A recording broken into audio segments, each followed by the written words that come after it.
is he, to whom the memories of childhood bring only fear and sadness. I know not where I was born. I remember only this castle, infinitely old and infinitely horrible, full of dark passages and dismal, high-ceilinged chambers. The stones in the crumbling corridors seemed always hideously damp, and the smell everywhere, coming up out of the deeper passages from the remains there. The generations of bones had led endlessly down into the earth.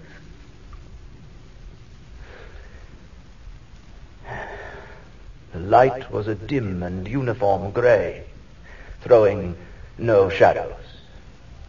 Outside in the forest, there was no sunlight able to come through the trees. The branches thickly interwove overhead, cutting out all sight of anything above. Except there was one black tower of the castle that reached beyond the trees. It rose up inside into a dark and inaccessible height. There was no stairway.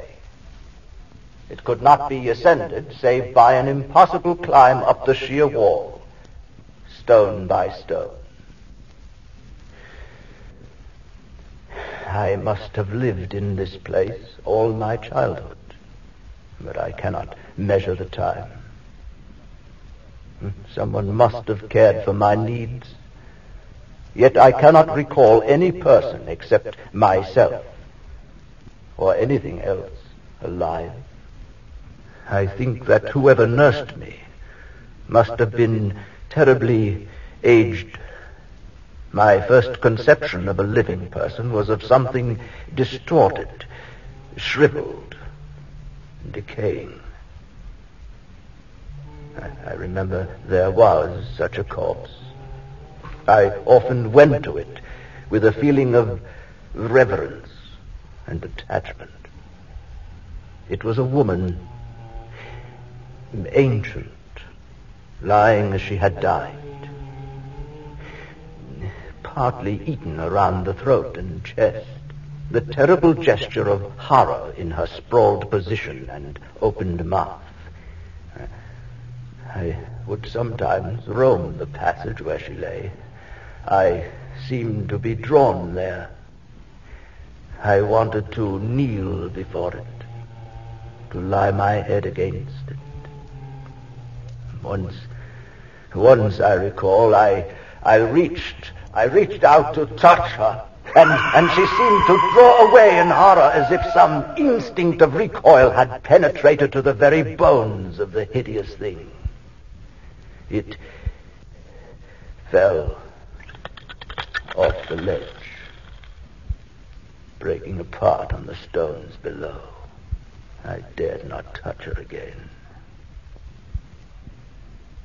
Otherwise, to me, there was nothing grotesque in the bones and skeletons that populated my world.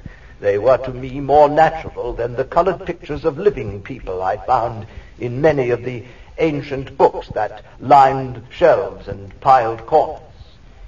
From such books, I learned all that I know. No teacher urged or guided me. And I do not recall hearing any human voice in all those years, not even my own. Although I read of speech, I had never thought to try speaking aloud myself. I felt conscious of youth because I remembered so little.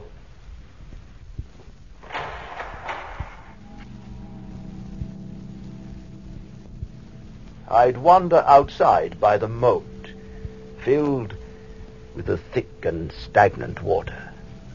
I imagined it to be the great seas I saw in the picture books. I even constructed a boat, a toy boat,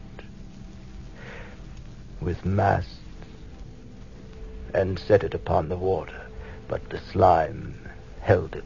It couldn't sail, I watched it slip through the surface, sinking slowly, inch by inch,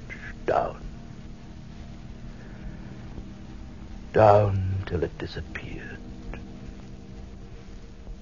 Across the moat, under the dark, mute trees, I would often lie and dream for hours about what I read in the books, and would longingly picture myself there in the sunny world beyond the forests.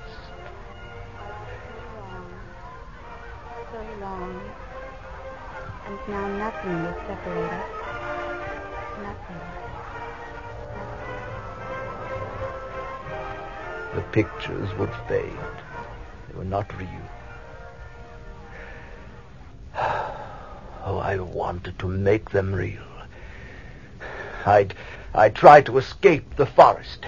I'd run.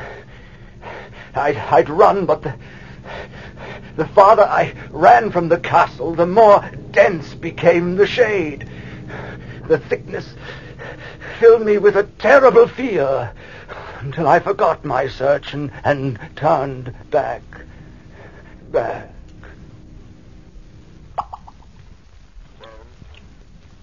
So through endless twilights I dreamed and waited.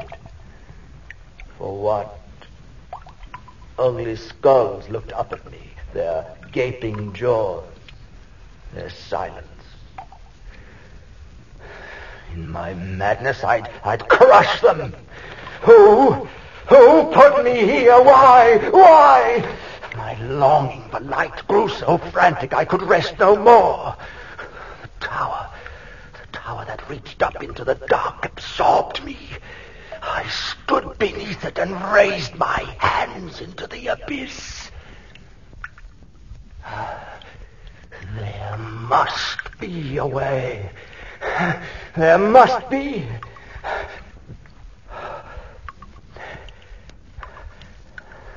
I stood flat against the stones, grasping them.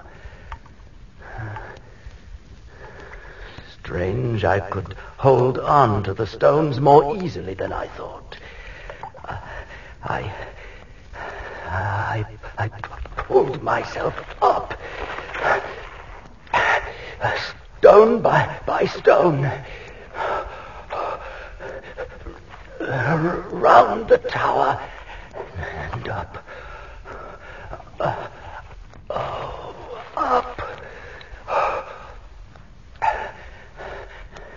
I stopped and looked above. There was no end to the darkness. Below, the dim light seemed to be fading. But I had no fear. Oh, no fear. No fear, only great anticipation. Why hadn't I tried before? There were ledges in the rock, and places to hold. Places to hold.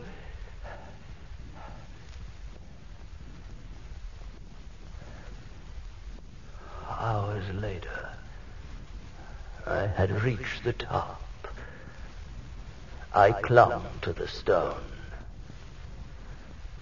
my head against a